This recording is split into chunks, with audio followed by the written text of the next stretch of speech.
Vonderplanitz. Aajonus Vonderplanitz. Oh, she kept saying Aajonus, and somehow I got to That's French But it's also for a young actress. They say everything French, right? Aajonus. I'm an old man, not a young actress. Either that or you're making a pause for a young man. Pardon? Either that or you're making a pause for a young man. Imitating one? No, to have one in your life. Oh. Have one in your life. It's actually a problem. Especially an Aajonus. Okay, I'm just going to go ahead and start with Q&A today, and then I'm going to talk about something after. So do you have questions? I'm just going to listen to people thinking about this. Do you have questions? Not yet. Okay. Do you have questions? Okay. Do you have questions? Yeah, actually, I want to know, as far as household stuff, like for soap and, what do you recommend you do there for soap? Okay. Like wash She your asked what to use for household cleanser. The thing that I found was the least contaminating, that has the least chemicals in it, is BioClean, BIO-O-KLEEN, BioClean, and they have a degreaser. It's made mainly with citrus seed juices, like grapefruit. That's the one I use for laundry. I use it for everything. It's a concentrated. You can get their laundry detergent, but let me tell you, you're going to use a lot of it. Pay a lot more money. So you just use a capful per load, and it cleans everything nicely. And for scouring a toilet, something like that, I have one of those stones, Pumice stones. Pumice stones. For what is it for? Toilet. I have my own well, so the minerals cake, so I have to scrape them off to remove them. Where do you get BioClean? Pardon? Where do you get BioClean? Health food stores. Some don't carry that particular, the degreaser, but most of them do. Degreaser is good for laundry? Yeah, I use it for laundry. I don't use dish soap because just warm with fish, cleaning it with cold water, cleans your plates, everything very nicely with fish. With chicken and beef, lamb, and the others that are oily and butter, just use warm water. And I use a natural sea sponge. If you use a synthetic sponge, you've got lots of contaminant particles in it, and they get on your plates, and I have a tendency to stick to the plate. So next time you eat, you're going to eat those. Where do you get the sea sponge? If you get them from a regular health food store, they're like $7 to $15 for a sponge. But if you go to Michael's and Art Shop and get them, they're like half that price. Michael's is on our shop. There's several of them. There's one in Third Street Santa Monica. Third Street Promenade has one, or somewhere there.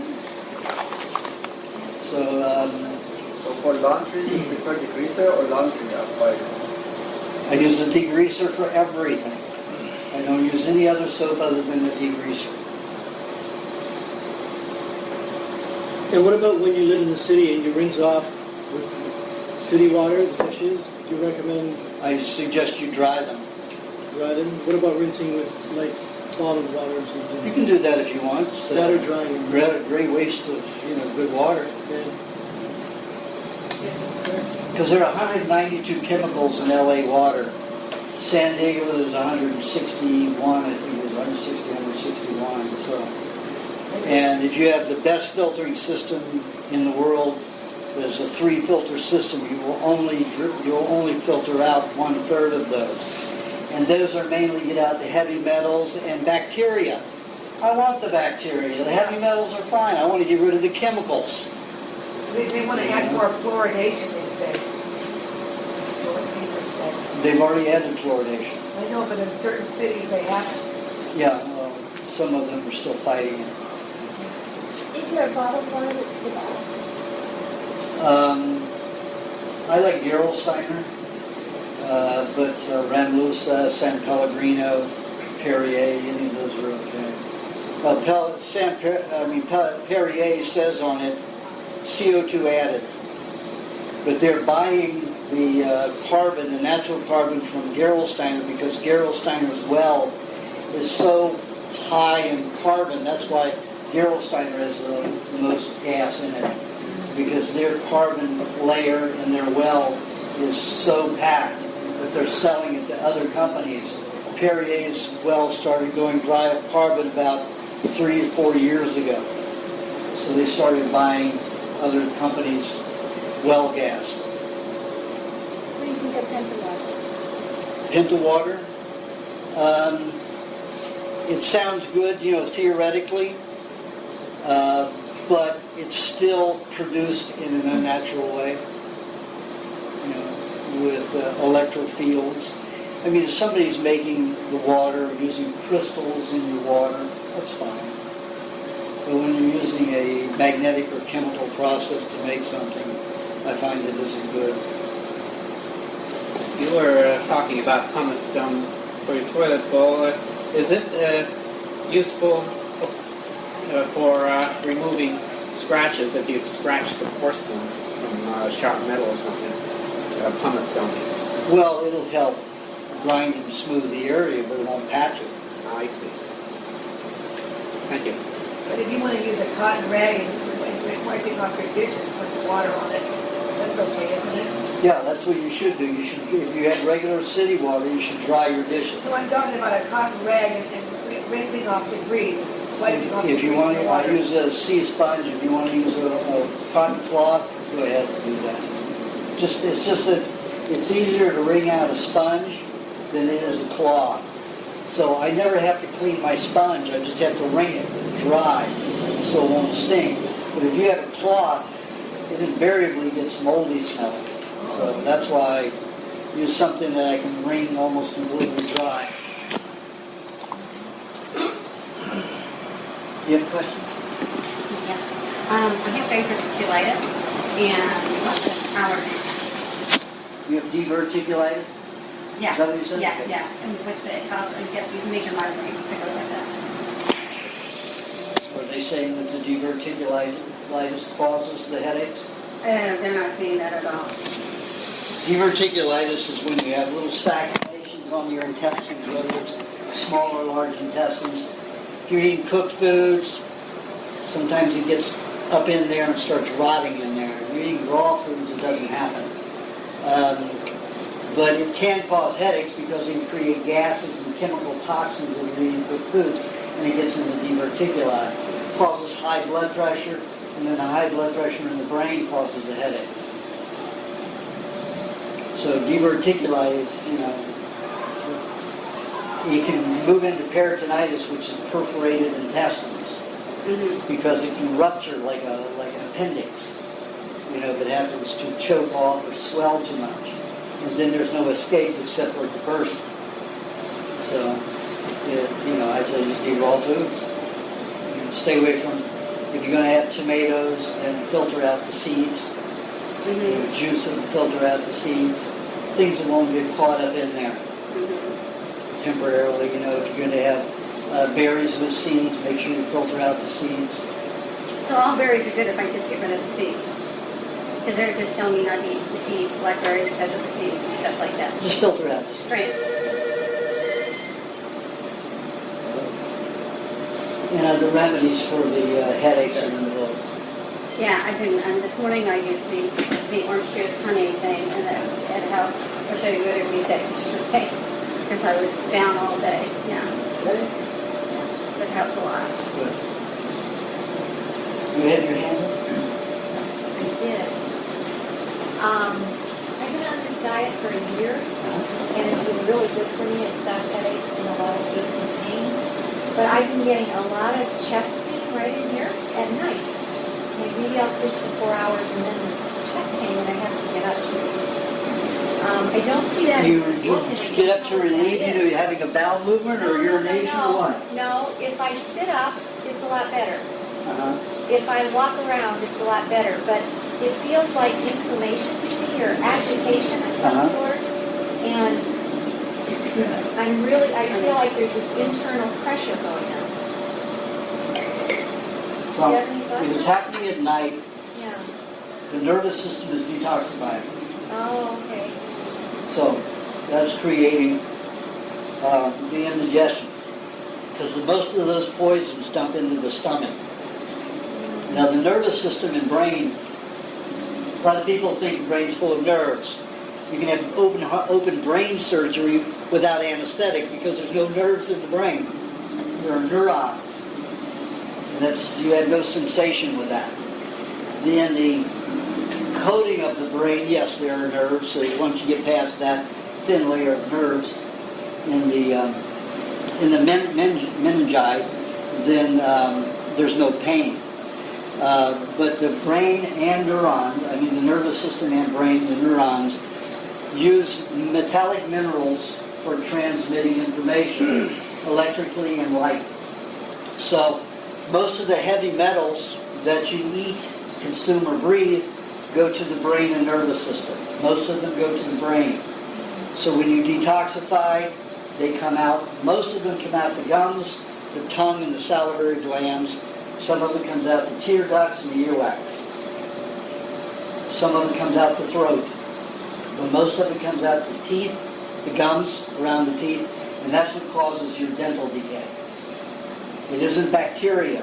The metals come down, they hang on the teeth, and if you see what mercury can do, you can go to Calgary University in Canada, and they have a movie file. I think it's a WVM or WMV file, and it shows all these neurons growing.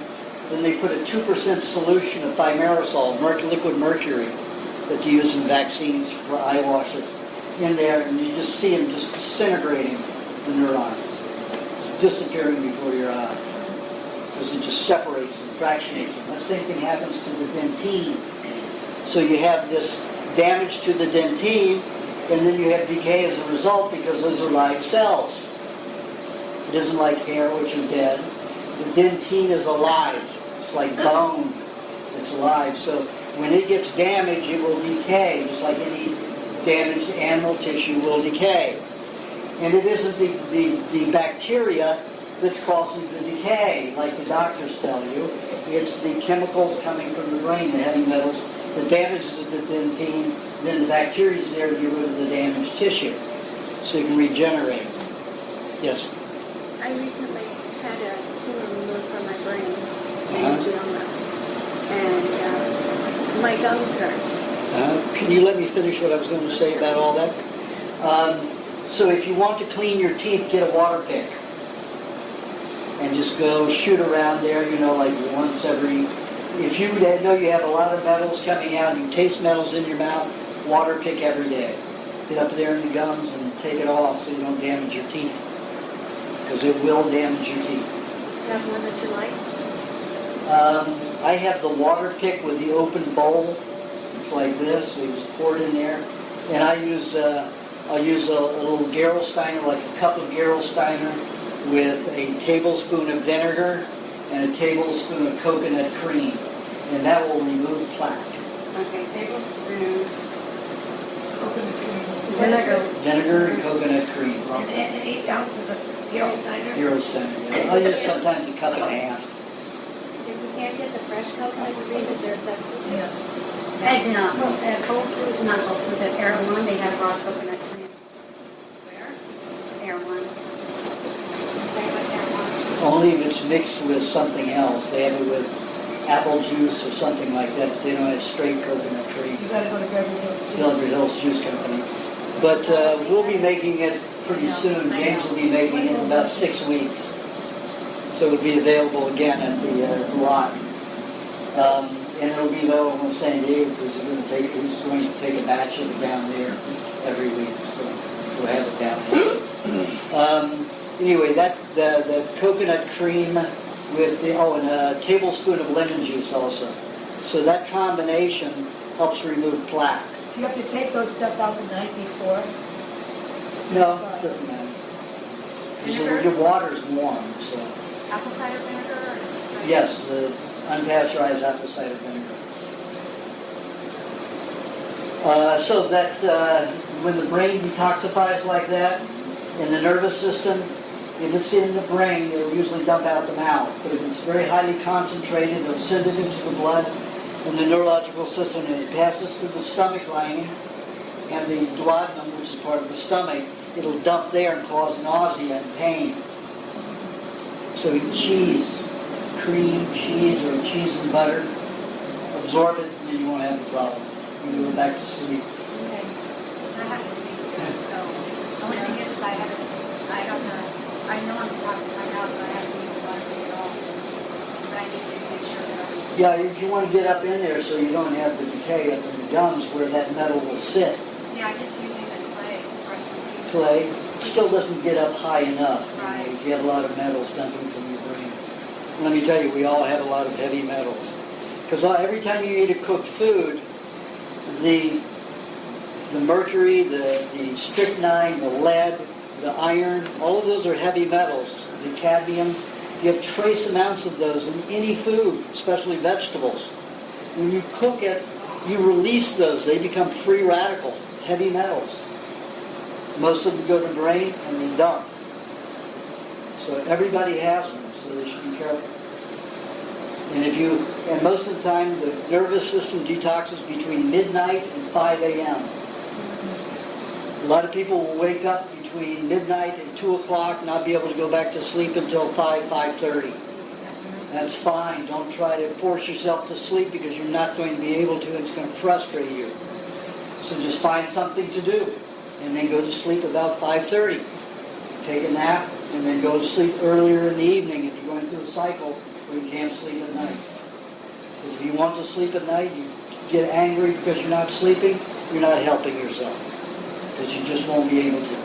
So the plant, do you use that every day or every other day? What? How often? Just once every 10 days is fine. Brush your teeth, unless you taste heavy metals coming out.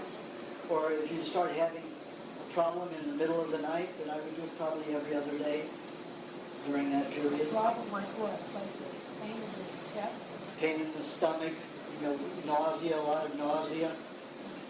Usually means those metals will be dumping, metals and other chemicals will be dumping out the gums at the same time. What do heavy metals taste like? Have you ever tasted a nickel? Dime? When you were a kid, you didn't do that? Yeah. Maybe I did, but I don't remember. You can taste metal. Oh, yeah. You know it. If you want to taste, just take a nickel Okay. and put it on your tongue. It's like that. Just don't swallow. I'm being kidding. Okay, do you have a question? Oh, you wanted to ask something about your brain tumor removal? Well, what you're saying kind of hitting home a little bit, because one of the things that started happening is I had meningioma tumor, which has been removed. And every time I drank carbonated water, I was tasting metal. And my gums began to hurt. My teeth began to hurt. And is this why, what you're saying? Is this because of what you're saying? Almost all cancer is because of heavy metals and other chemicals. It wasn't cancer. You had a tumor? It was not a cancer. Oh, it wasn't. It was a meningioma. Okay, meningioma, okay. Well, meningioma can be benign or It was benign. benign or malignant. And yours was non-malignant. It was a non. But what happens is, every time you kill a cell and the body can't dissolve it and get rid of it, the body mummifies it. And it keeps it in the body like a brick in a wall. It can't do anything for you.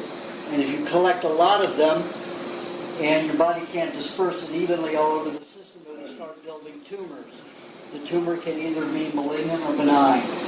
That means it can have cancer cells in it or not. If it has cancer cells in it, it's better. Those people say, oh, I'd rather have a benign tumor. I said, I wouldn't, because it may take 30 years to dissolve and get rid of it without surgery. A malignant tumor can disappear in a few days. But they usually have death to it,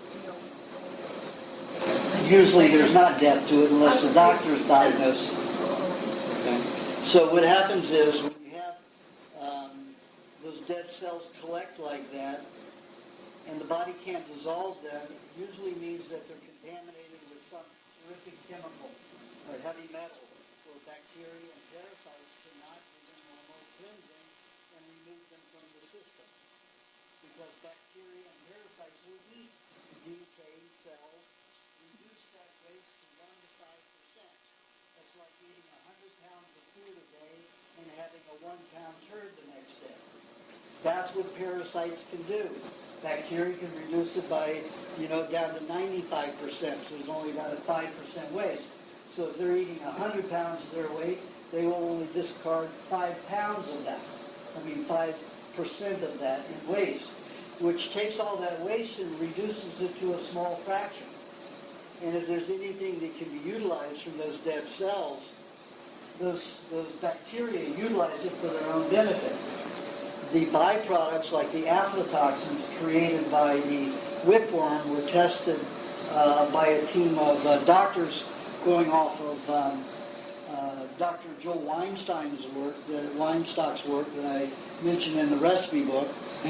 The people who had inflammatory bowel syndrome suffered from 10 to 32 years were given trichinosis. And you're told about trichinosis your whole life. Trichinosis, oh, it's terrible, terrible, terrible. It's a whipworm from the intestines of a pig. We used to have them. The human race used to have them all the time.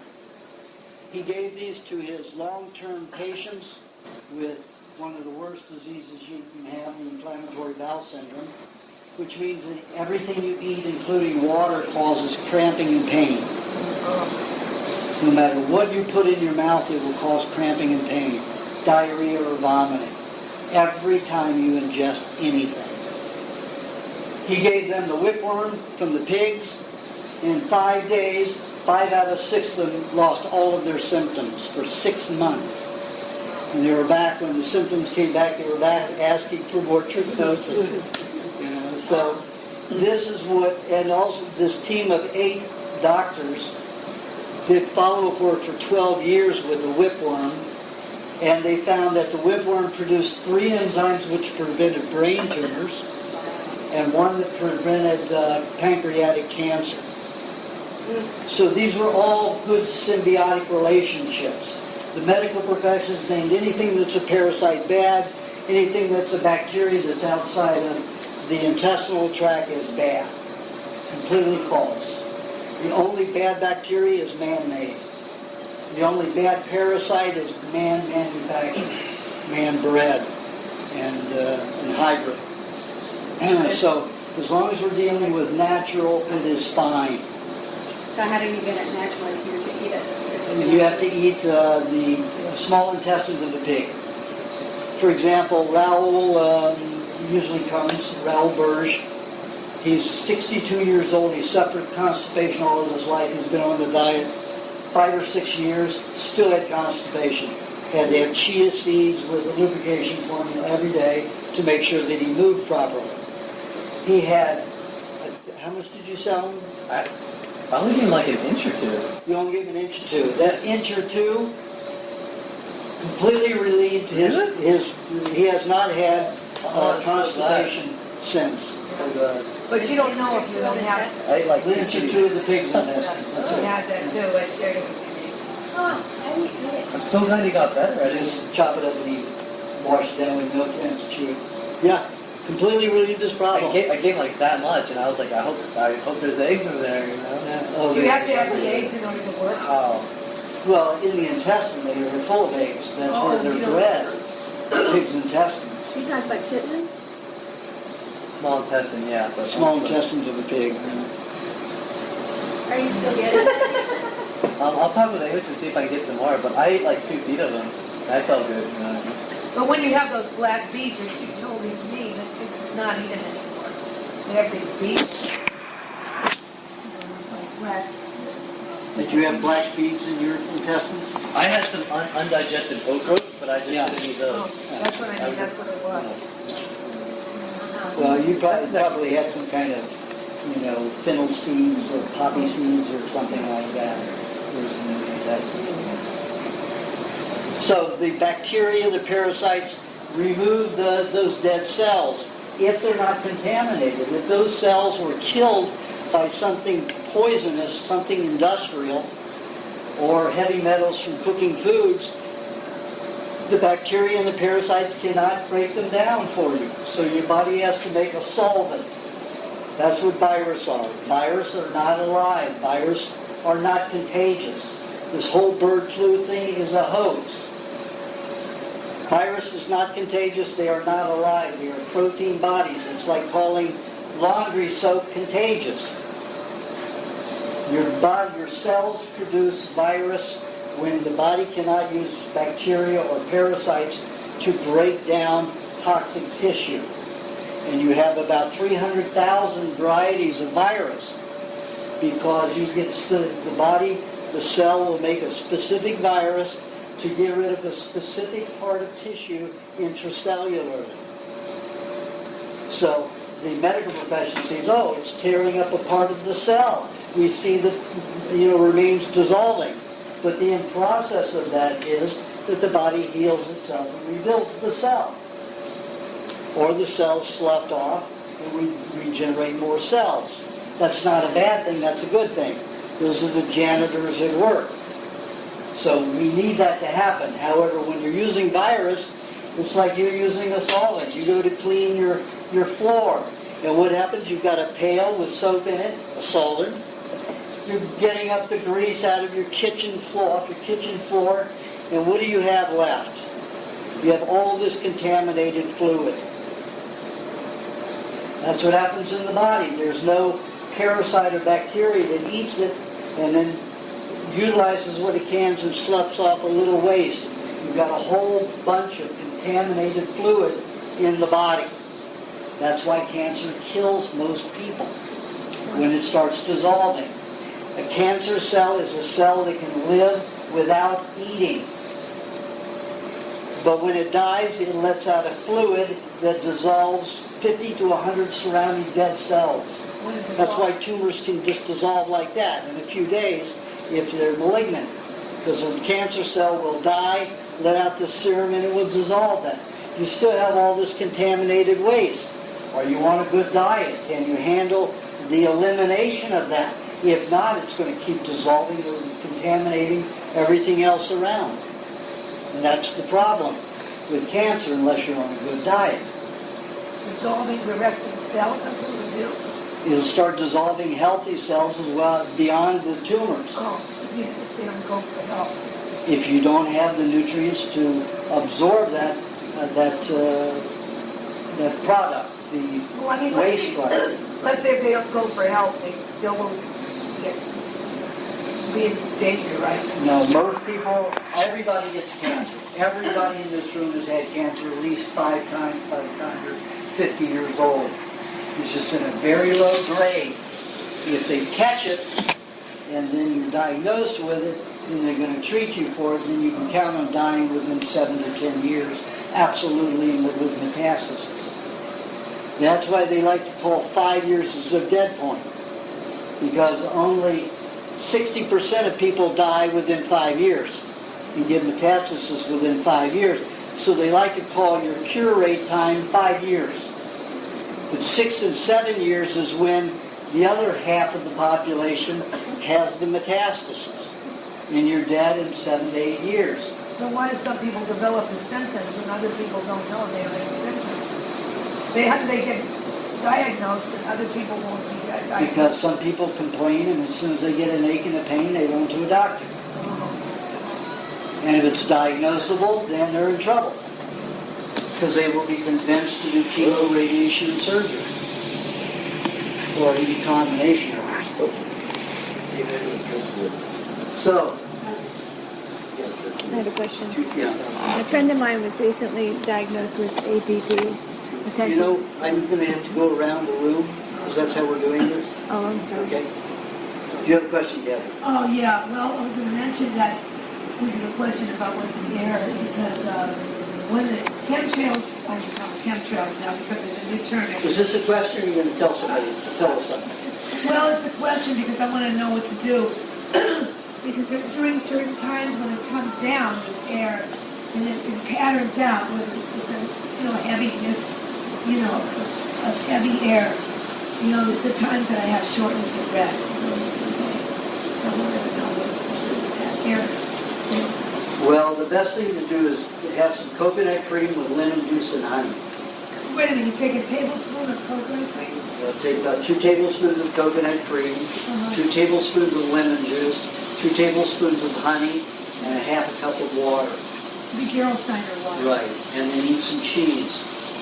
You blend Before it? and after. Well, you can blend the honey. Wait a minute. One coconut cream, right? Wait a minute. You blend it with stuff or you don't blend it? You can, if you like to, you can blend the honey, the coconut cream, and the lemon juice all together. And then add it into the water and stir it. Because if you blend it with the carbonated water, you're going to lose your carbon. So you need about a tablespoon of cheese right before you drink it. Then after you finish drinking, you have another tablespoon of cheese. That'll help dissolve those chemicals. It'll get into the lungs. And then from the lungs, it'll pass into the fluid system. So in other words, I blend it and then I put it in the water. Okay. And the cheese will, as the blood, lymph, and neurological fluids, those serums pass through the intestines and stomach. If you have cheese in there or other minerals, you will attract those heavy metals and chemicals out of those serums into the stomach and intestines. And the cheese will not be digestible as long as you don't mix honey directly with it. So you eat the cheese before you drink that mixture, and have the cheese after the mixture. That separates it enough, because the coconut cream and the honey and the lemon juice will create a bond.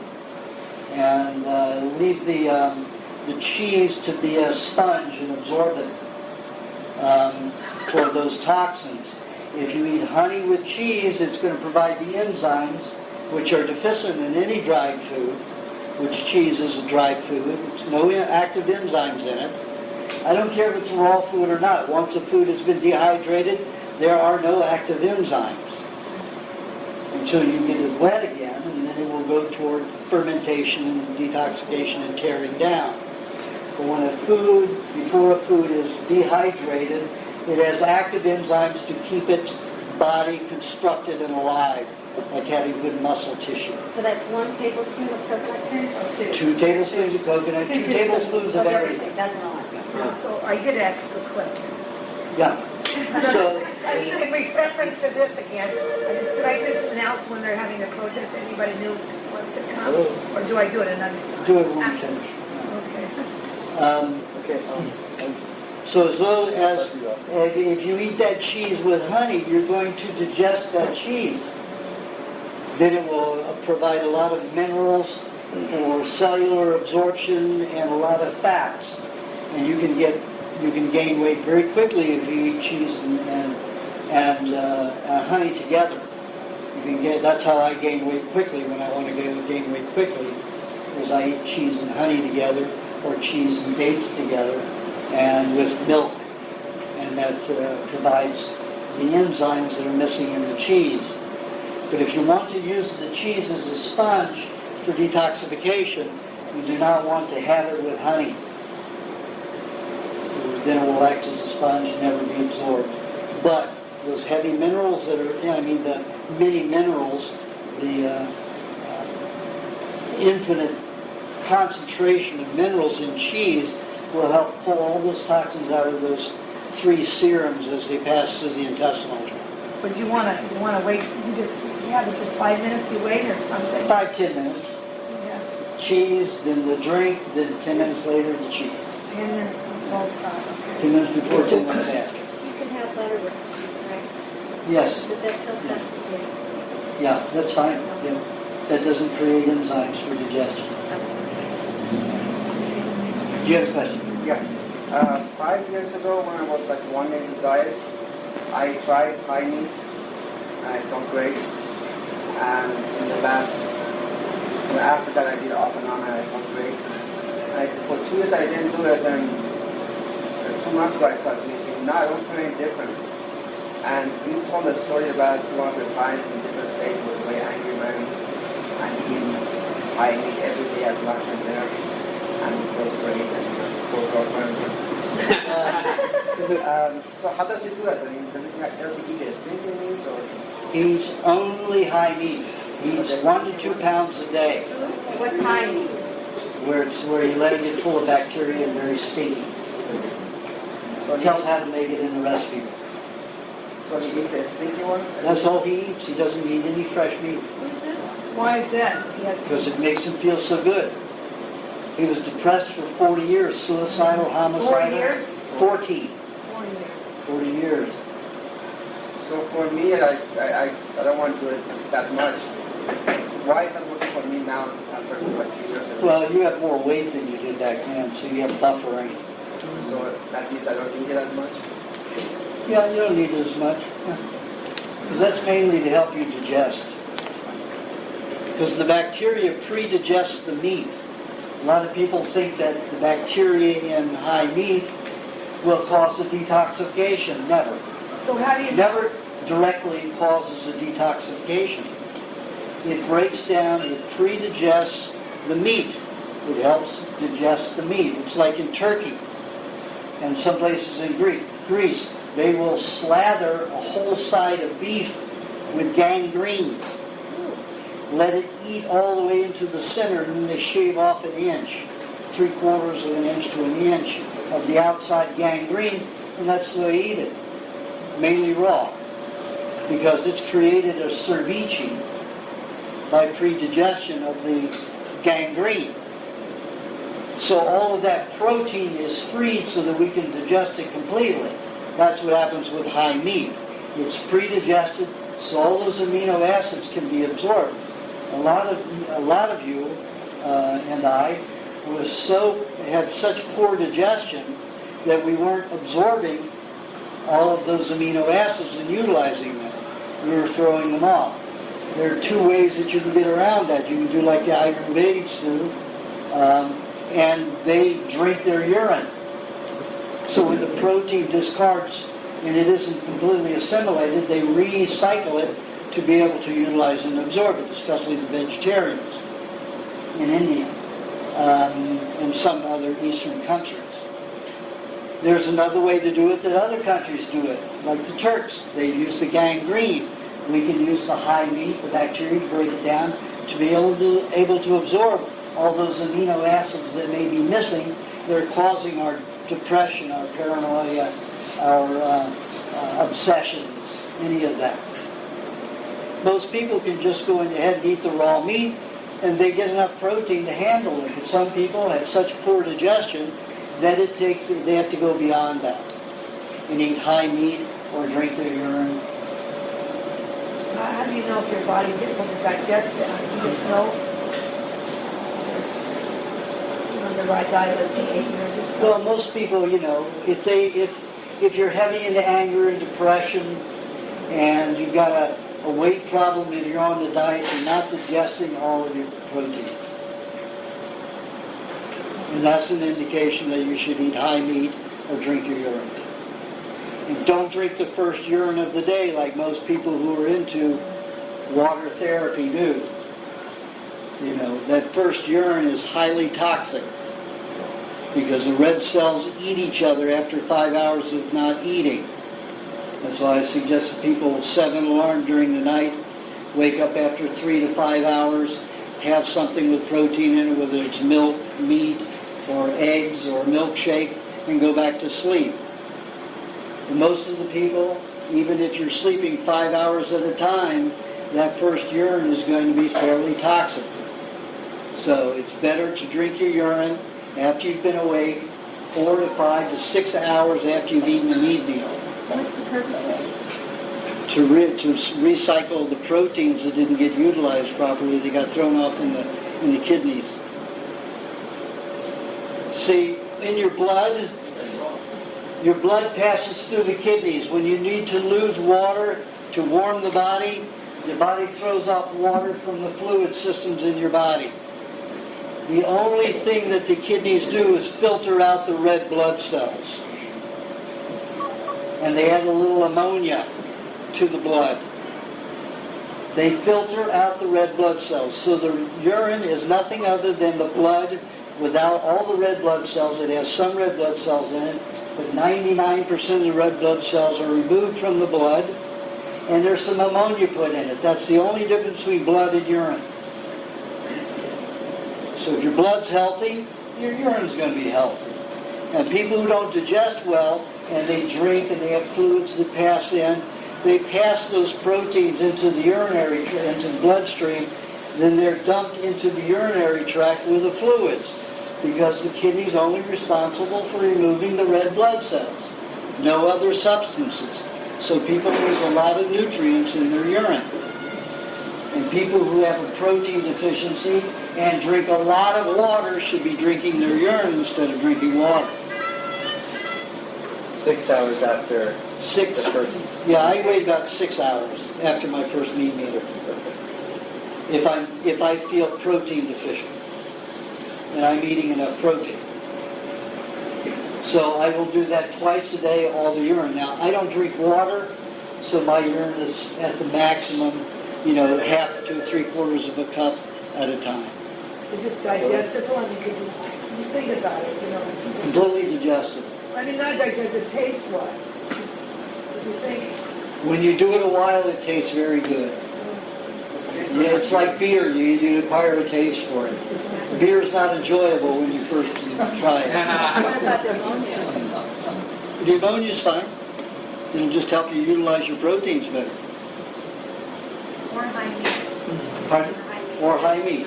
You can do one or the other. And you start slow with the one side. Yeah. Just to acquaint yourself with your nose and palate with it. So I shouldn't stop eating that. I should still eat it. Should I still eat That's it? entirely up to you. If you feel depressed, if you don't have enough energy, you're not creating enough hormones, you're lacking some proteins. Do you have a question, Lewis? Yes, although it's subsided now, for a while when I was eliminating with a lot of coughing up Flemonol, I noticed slight pain or irritation near my rib cage around here, and I'm wondering if possible a bone was out of whack, or is there some other explanation? Because as I say, it's subsided now. It only happened when I coughed hard or was tightening my upper torso. A cough is always to create exercise to move toxins out through the mucous membranes. Mm-hmm. That's what the mucus does. The body throws a lot of toxins out the mucous membranes. Mm-hmm. Now you can have a detoxification that can last for a year and a half, where you're breaking down toxicity in the body, accumulated toxicity, stored, and you take it and you break it down into substances. Then when you get the cold or a flu, that's the end of that whole cycle, which could have started sometimes 2 years in advance. I've seen some go 3 years if they're slowing in the nervous system. Then all of a sudden you get that cold or a flu where you've got this profuse mucus coming out. That's the discharge of all that decayed tissue. You get the white, the yellow. The yellow is always contaminated with chemicals. Your white are mostly dead, dissolved cells that could have been tumors if you didn't dissolve it and get rid of it in the mucus. So it's very beneficial. Coughing helps get all of that mucus going, create the mucus in the lungs and the esophagus and the throat.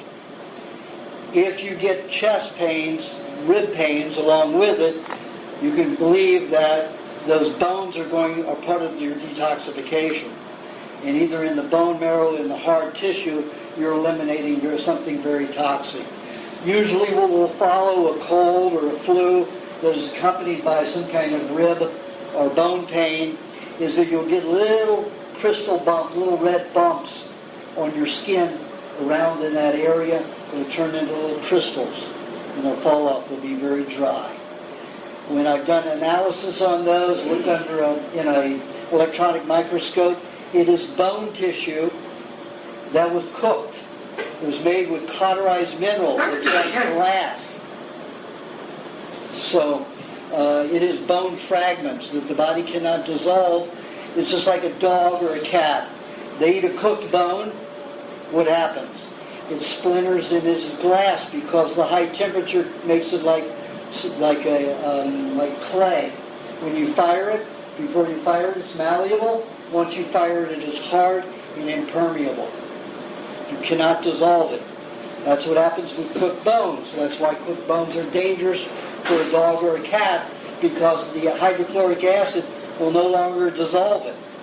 But if a dog or a cat gets a splinter in their throat or esophagus from a raw bone, it'll be dissolved in 3 minutes, but not cooked. The same thing happens when the body builds bone with cauterized minerals, turns them into glass and adheres them like cement. And they cannot be broken down, so they'll pass out through the skin and cause tears like glass, and they look exactly like glass, and they cannot be broken. Okay? Okay, yeah, that did happen after a cough, so it follows the pattern. Yeah. Do you have a question? Yeah. I wanted to get your opinion on this. I don't give opinions, only the facts. I want the facts. A lot of times when I crave carbohydrates and stuff, I end up going for fruit. However, I don't like doing that because of the sugar content a lot. So what I want to start doing is experimenting with like potatoes and sweet potatoes and stuff. But I don't want to cook it and eat the cooked foods. What I've been doing is what the traditional Hawaiians do, what I call where they make poi, where they'll peel the potatoes, steam it or boil it, then pray and then ferment it. And like I got some here, I did with some fingerlings, and like see it's kind of fermenting. It's cool. Right. So I just wanted to get your opinion on that. This fermented cooked potato thing might be good for me and better carbohydrate than Okay, just remember, when anything is fermented, it is because you've eaten cooked foods that have no enzymes and no fermentation, no bacteria. Whenever you cook a food, you destroy all those elements that naturally recycle the compound, the food, the parts of food, when it has been finished being utilized in the body. So a fermented food helps provide those bacteria and those enzymes to break down that old toxic tissue that's in the body. You know, you can be like Sally Fallon and all the people say, eat lots of this. Well, stop eating cooked food so you don't have to eat so much of that, fermented stuff. But if you're going to eat cooked foods, then do eat more fermented foods. But it's not something to have a lot of. It's something to eat only when you need it. Okay. So would doing this, like if I feel I need carbohydrates from potatoes, would doing this be better than just eating the cooked baked potato then? Absolutely. Absolutely. Absolutely. But the winter is the time when we need a little bit more sugar. Yeah. So that's the time when I eat lots of dates and cheese and butter together. And that provides a good hormone stimulating for the thyroid and other glands. That provides a good sugar. Okay. That isn't quickly absorbed. It's not fluid. See, that's fermented. That alcohol will go right in and do some damage. Oh. That's why you have to be careful and use it in little amounts. I mean, if you're eating cooked foods like Sally Fallon and all those other people do, sure, you've got lots of toxicity and lots of cooked food to absorb that alcohol. But if you're a complete raw fooder and you're eating a lot of that stuff, you're going to damage your system. Really damage your liver, your pancreas, you're going to do some damage. Too much alcohol, too much fermentation. If you're needing carbohydrates, you go for honey, or at this time of the year, you go for dates and cheese and butter together. When I eat the sugars and the dates and honey, like I'll get spacey and stuff. So that's why. But then don't eat the honey. Just eat the dates with the cheese and the butter. Yeah. If you're eating dates and cheese and butter together, you're not going to get spacey because the sugar is not going to be absorbed that quickly. How much honey do you use for the dates? You don't use honey with the dates. No, not how much butter, excuse me. I'll use, if I'm having this much date, I'll have that much cheese and that much butter. Equal portion. Equal. Well, I mean, is that Third of 4 each. ounces, 4 ounces of dates? I only eat about three big dates at a time. So that's Three about dates. 2.5 ounces of dates, 2.5 ounces of butter, and 2.5 ounces of cheese. So that's 4 tablespoons of butter. Well, aren't the dates cooked? It's 8 tablespoons of butter. They're dry. 3 tablespoons. 5 tablespoons of everything each. So because I cook that, you don't have to worry about the free radicals of heavy metals in the potatoes. You said when you cook it, like it makes. Oh, you cooked that before you fermented it? Yeah, I cooked it before I fermented. I Oh, steamed that's it. very bad. Really? Oh yeah, that's like a distilled alcohol. Very damaging to the nervous system. Okay, so If you're going to ferment this stuff, you ferment it like you do cabbage, do it raw. okay. Okay. But still, too much of that, you're going to cause problems. Okay, so if I want to eat a potato cooked, I should just eat it baked, but then not ferment it. But if I want Correct. to try the best way, I would just puree with water raw and then ferment it like that and eat it uncooked. And then that'll still be. Is there any health benefit to that, do you think? If you were a big cooked food potato eater, Yeah. French fry eater, definitely. Yeah. But if I don't really. Oh, okay. So, but is there any if I'm not craving cooked food, but I just wanted to see if adding more complex carbohydrates would be better for me instead of going for the fruit and the sugary stuff all the time, might be good for this? No, Not really. not the way to do it. Just eat more meat. Use the protein sugars rather than the carb sugars. Okay. But if you're craving carb sugars, that means that you probably need a concentration of carbs like in a date. And the way you slow it down is you eat it with cheese and butter. Okay. All right. Great. Okay? Thank you. And something I found that if you make that natural chocolate, the bitter chocolate, if you have dates, cheese, and butter and that bitter chocolate all together, it's quite an aphrodisiac. Careful. Can I add something to the date real quick? Because I want to ask. I've always heard it clarified that it's a disaccharide sugar and it's not digestible by the liver. If you read Jordan Rubin's book, dates are not. Jordan Rubin's off the wall. I mean, He doesn't know. He's not an experimenter. He's a theorist. Right. But they say dates are not digestible by the liver, but that's exactly. The liver doesn't digest sugars. Okay, so that's. The liver breaks down fats. It makes bile. The pancreas is responsible for creating the insulin and other enzymes to break down and utilize sugars properly. Okay. I mean, the liver takes on responsibilities and it's normal because we don't eat fats. So, of course, the liver has to be responsible for taking complex carbohydrates and trying to make them into an acetone, a fat. And that's not the liver's job. But if that's all you feed it, that's what it has to do. But it's not the natural thing for the liver to do. Okay. A lot of you people who come in, get out your $25 or write a check for $25 and slap it on the table over there for me, please. Because I'm going to come around, you get a chance to ask the question. But even if you don't ask a question, you got to listen to answers, so you have to pay. You have a question, Roger? Yeah, when I wake up at night, I frequently have numbness in my feet. Uh-huh. And then I walk around a while, it's okay, and during the day it's okay. Just remember that at night you detoxify the nervous system. So let's say you're repairing a highway, and you close off the highway and you've got a detour. So everything gets congested.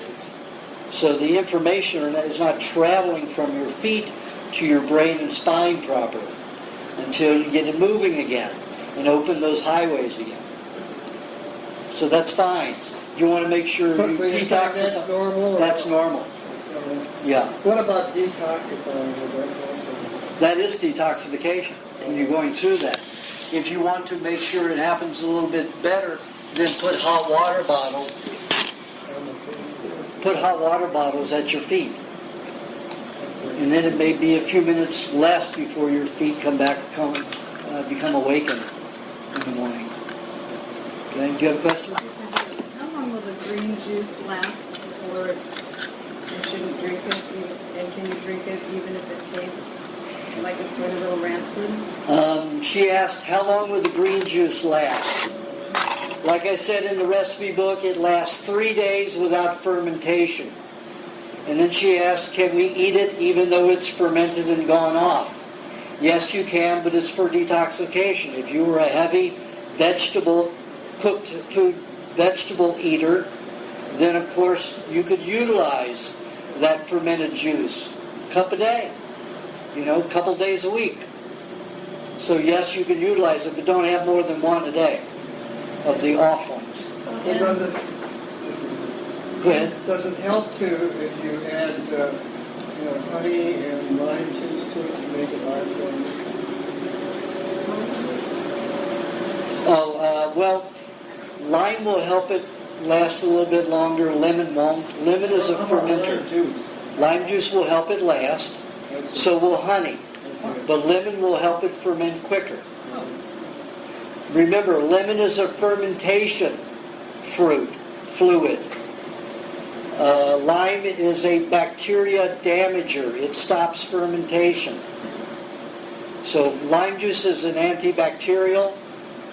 Lemon helps produce fermentation and bacteria. So which is better? It depends on what you need.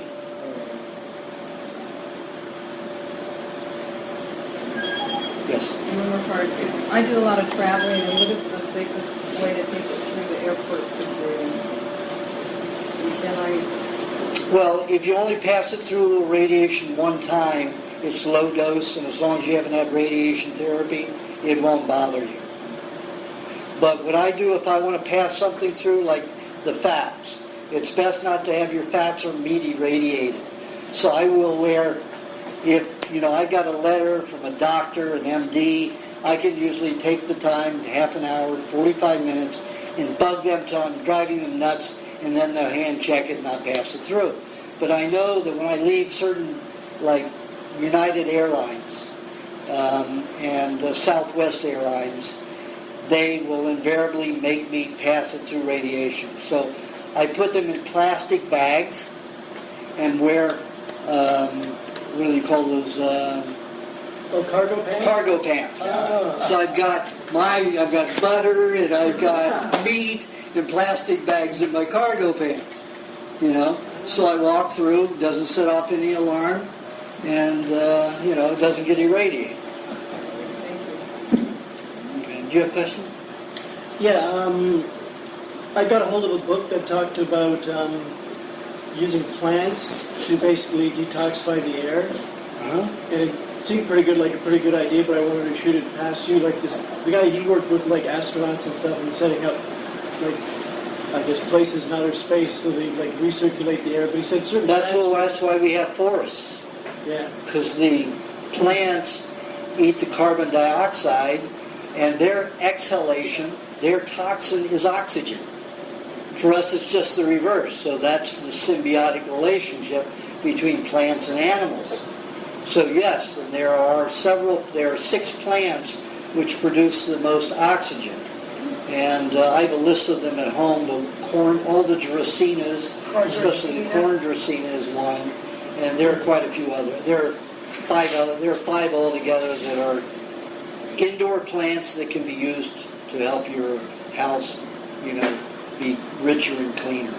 Now he said they actually absorb, and he listed plants in some sort of order too, but like chloroform and synthetic chemicals, he said they will actually absorb those. Yes, too. they will, along with the carbon. They have no choice. It binds with the carbon dioxide. Oh, really? Okay. They don't have a choice. It doesn't mean they prefer it, but they absorb it, absolutely. So I was thinking of like since I live in LA, close to downtown, if I had like plants plus an air filter with a HEPA filter to like take the particles out, if that would do. That's a good thing. When I was living in the city, I had plants all over my house. It took me a good 5 hours to water all my plants one day a week. Really? Wow. But I had good air in my apartment. So it would actually be a decent air, not just better. It would be like...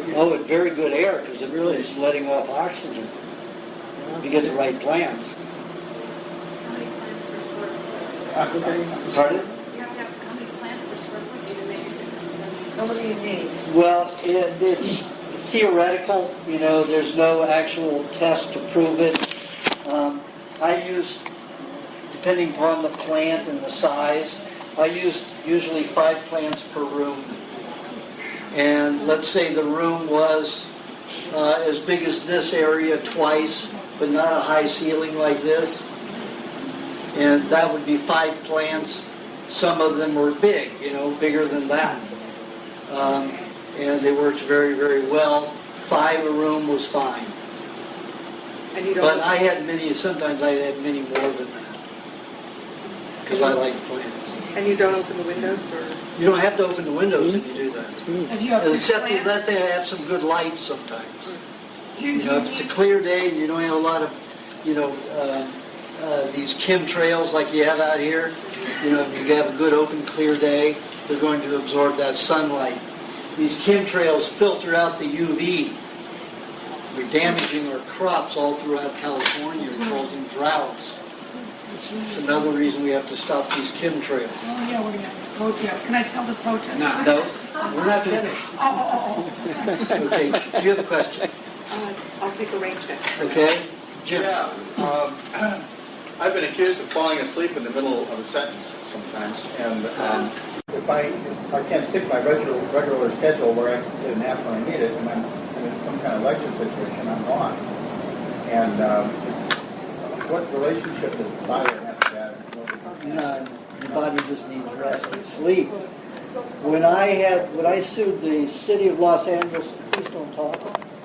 When I sued the city of Los Angeles and the police department in federal court, I'm the only layperson who was not an attorney to get the city of Los Angeles and the LA Police Department in federal court. I had them for 22 days. I had to prepare all to the abuse on Venice Beach, to the runaways. They were trying to, you know, they would ticket them and throw them into public. They forced them into prostitution and doing drugs. And now they're just out there doing hair wraps and stuff like that. So I filed suit on them. And I only was able to get an hour and a half sleep a day for 21 days. 10 minutes at a time. So I never ate to satisfaction. I ate a half a cup of food every hour to an hour and 15 minutes. So it was anyway, I rotated. Half a cup of milk, 1 egg, half a cup of meat. Every hour to an hour and a half. So it was never enough to make me feel relaxed. It was enough to keep my mind working. You recommend that for me? Yeah, but you're going to have a 10-minute sleep period, and if it happens during, you know, the time that you're in a lecture, it's going to happen. You know? More than 10 minutes. A couple hours. Well, then, then you just cut your meals down into very frequently, small amounts, and it'll be almost impossible to sleep. And when you have to sleep, there's no stopping it. But it's only 10, 20 minutes at a time. For me, it was 10 minutes at a time. And I slept sometimes right during the courtroom, 10 minutes at a time. All right, thank you. You're welcome. So the cops were doing all this prostitution? Pardon? The cops were doing the prostitution? No, the police were interfering with the runaways, doing hair wraps and making jewelry and stuff like that. They were ticketing them or kicking them off the beach. The only thing else they could do is prostitution or drugs.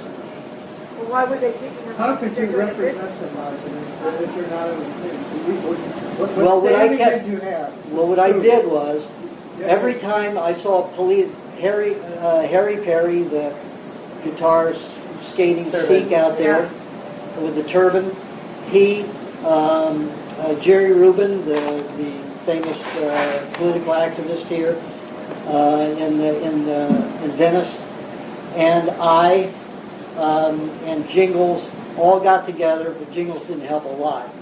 But what we did was every time we saw a policeman harass one of the teenagers, runaways, we'd go up and hand them a card of an attorney and say, this officer's breaking your freedom of right, your right to be out here. This is a public beach. It's a state property. It's a state beach. You're allowed to be here. You're allowed to be you know, taking your wares and selling them for donations or offering them for donations. So if he tickets you, you sue him because he's breaking your rights. You haven't broken it. So The police got very angry with us. So after 5.5 years, they arrested all of us without warrant. But they held me. They held them for 3 hours. They held me for 3 days because I did it every day to them. But I was out there. So that gave you standing. Yes. And did you win the case against them? No. What they did was they slipped in while the jury was out there deliberating. They slipped a new juror in who was working for the police department. He worked for the police department for 10 years. Stopped it right there. They've got the whole thing roped out. They win anything. Pardon? Did they stop the deliberation? No. No, all of a sudden they come out of the room and there's a different juror there. I brought it up in appeal and everything. The appellate court completely ignored it. Didn't even respond to it. That's a, they do anything they want to do. I've never seen them slip in a juror. Oh, they did this time. Was Yep. it an alternate? No, well, sure they have alternates, They have alternates. but they have to claim it during court activity, Well, they not have at the excusing end. a juror, and then the next one alternate. Right. There was no mention of a juror having to leave or anything like that. So they had, All what, the 13 jurors then? What happened to the 12 jurors?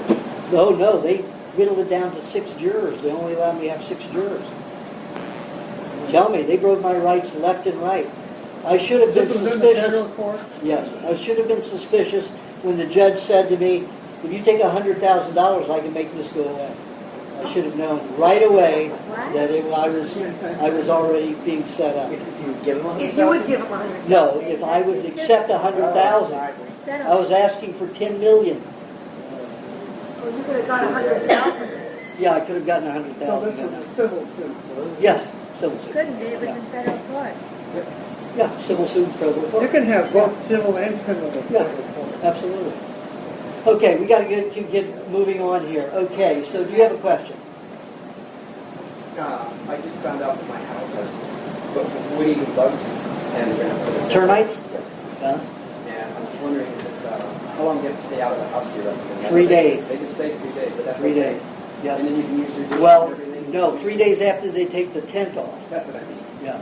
And it's cool, it doesn't have to go. No, when I had that done, I went and got a bunch of illegal aliens off the street, a team of them, paid them $8 an hour, and had them scrub the walls, the cupboards, everything from top to bottom. Floors, furniture. Of course, I moved all the furniture in the center, and then covered that with a tarp and taped it to the floor. Still, I had them vacuum all the furniture once the plastic was removed. And you don't worry about going in for your own personal loan. I wouldn't go in until it was clean. After 3 days, it's okay. I didn't go in until it was clean. I went in 6 days after it was first tinted. So it was 3 days before, it was they tinted it for like 48 hours, off for 1 day, and they said it's okay really to go in after 24 hours. But these, the people that I got to clean, I gave them a mask, had them all wear masks for their own protection, and clean my place. And they cleaned it in about 8 hours. Everything, cleaned everything in 8 hours. And there were 7 of them. Would it decompose after? I don't know. That dust, once it gets activated with a fluid again, hydrogen molecule, you have an active toxin again. So as soon as it gets into your body fluids or becomes wet again, it's an active toxin again.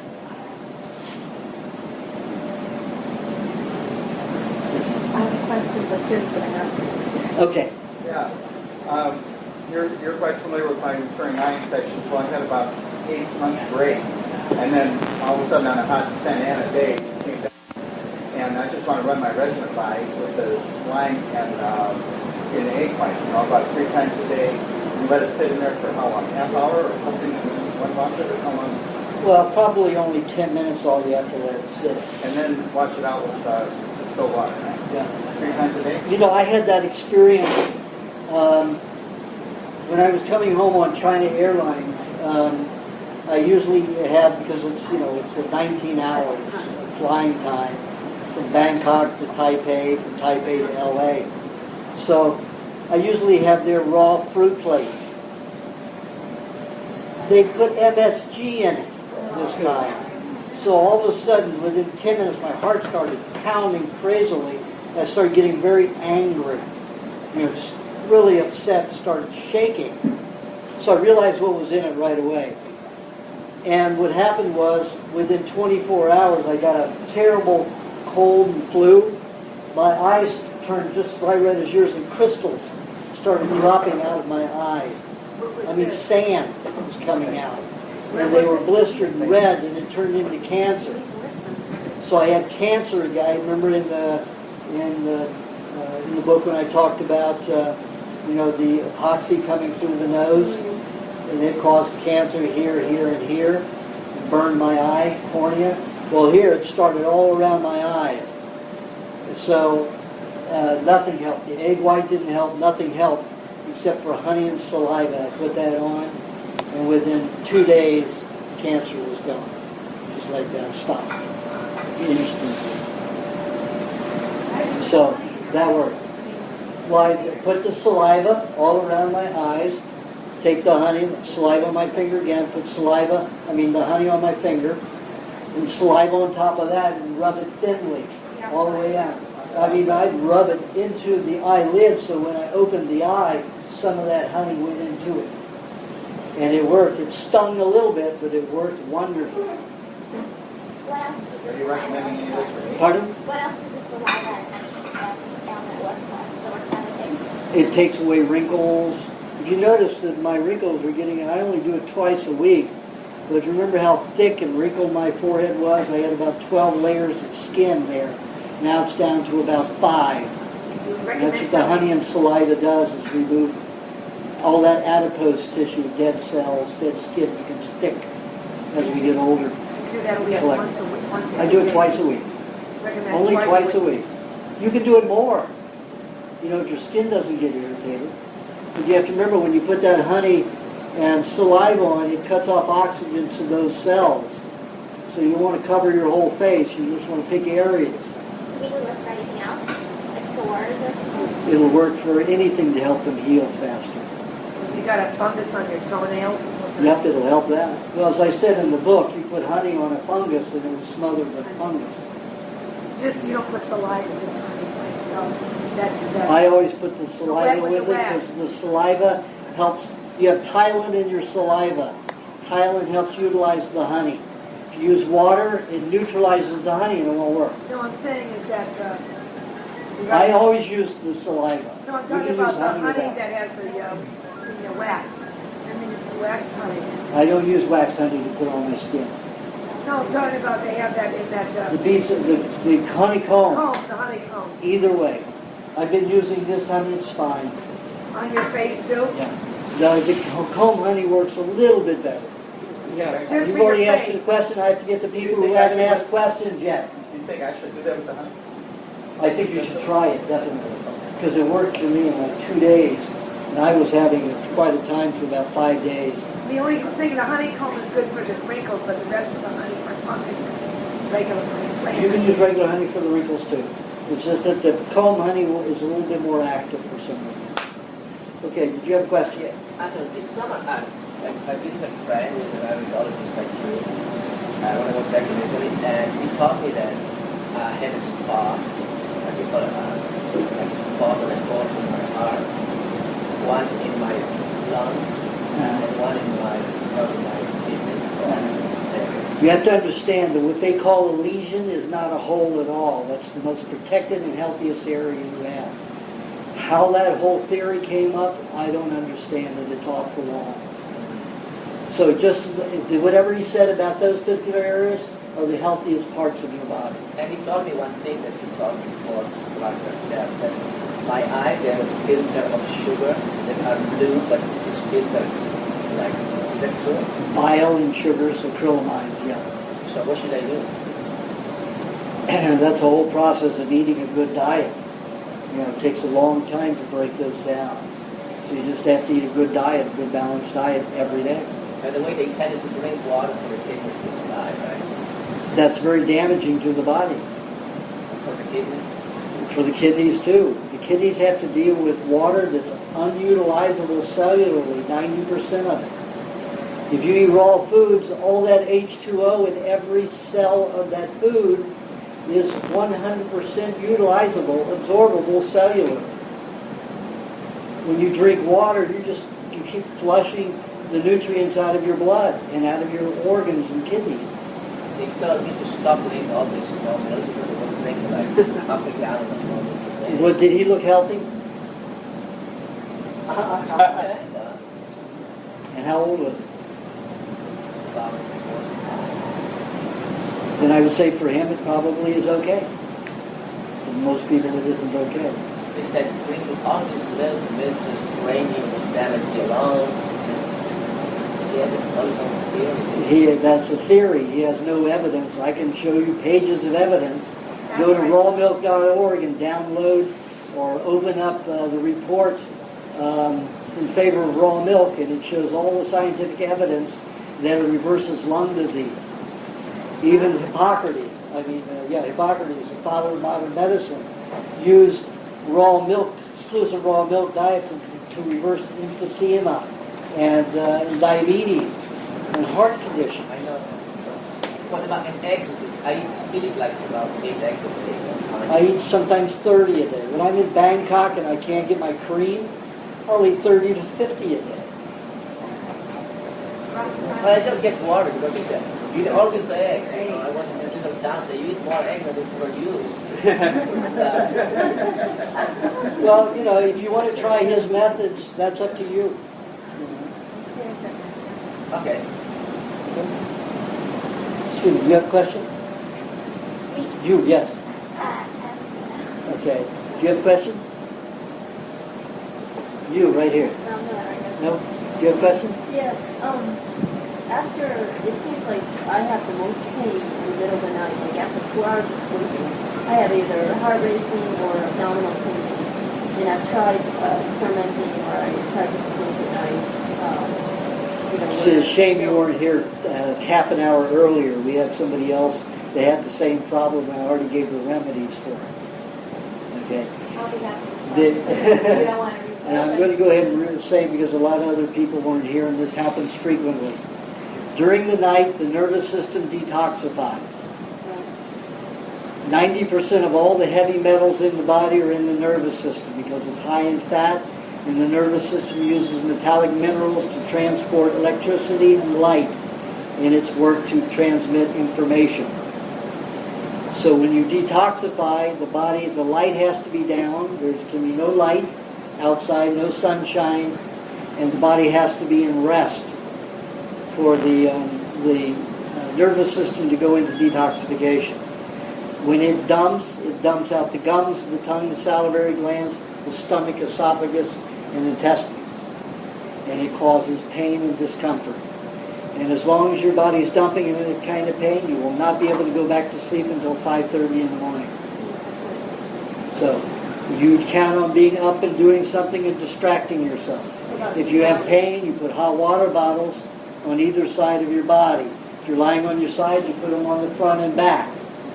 Pillow on either side to keep the heat in. You can put a throw blanket, like a wool throw blanket over this area of your body to magnify the heat into this area, to relax those muscles. Eat cheese and butter if you have a tendency to constipation, because the cheese will attract and absorb those heavy metals that are causing the discomfort and pain. Okay? So in the middle of the night, Absolutely. As soon as you start having those cramps and pains, that's the toxins leaving going through your intestinal walls and your stomach lining and dumping. I've done where I have to wait. Sometimes I think about it, Eggs will absorb it to an extent, but not like cheese will. Sometimes the eggs, if it's a toxin that has an alcohol involved with it, it'll create a gas with the eggs, and it'll create more cramping and pain. So And cheese and butter, cheese and cream are the best. And then an egg following that. Or lots of eggs, around throughout the day to just help handle those toxins that get into the blood, the neurological fluid system and the lymphatic fluids. It makes me nervous when I find when I'm awake and I go to sleep, it's like then the pain starts to happen. Yeah. You just have to start sleeping at different hours. Not at times that the nervous system detoxifies. And that's between midnight and 5 o'clock in the morning. And most people will work in between 1 and 2 and can't go to sleep until 5:30. Okay? Do you have questions? Well, you must be like that one. Orthoscopic surgery on it a few years ago. All the same issues popped up again. I read a book about it, strategy, and things wrong. Is there anything else I could do other than that's your remedy in the book? You can take honey and saliva and put it on the area and then wrap meat around it every night. And then put hot water bottles on either side of the knee. And make sure you're eating enough meat to heal. And eat a little bit of pineapple with your meat when you eat it. So with regards to hairs, like for instance, hairs, that's surgery, No, if you do the proper diet and you put that meat and the honey and saliva on in the area, it will mend without that. Oh yeah, I ripped all of mine completely off of here. They were up in a ball here. Twice I did it in dance class. And, I tripped on the stage. And they were just balled up here. And I just put the meat on it, and the honey and saliva. And I was 24. I was at the British American Drama Academy at Stanford. It was summer stock. And Richard Dreyfuss, Marsha Mason, Ann Jackson, and Ted Knight were our teachers, our professors. This was a one-time thing, and I was not going to miss out on it because I had, my whole rib, my ankle was torn. They said, "You are not getting on the stage." I did my dances, did pliés, I did jumps, I did everything, even with the hair. And within 2 weeks, it had all grown back. Just grew back on its own. So what's the regimen? A day? Well, you need to eat meat twice a day. And just with about 2 thumb-sized ounce of pineapple with it. And lots of butter and honey.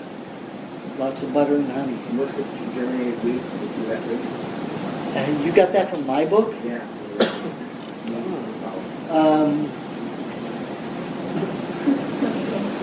Well, that was for the minerals back in those days when I was doing, it did work, but it wasn't quite as fast as the cheese, so use the cheese rather than the germinated grain. Do you have questions? Okay. Do you have questions? Yeah, you have to sense of your life. Yes.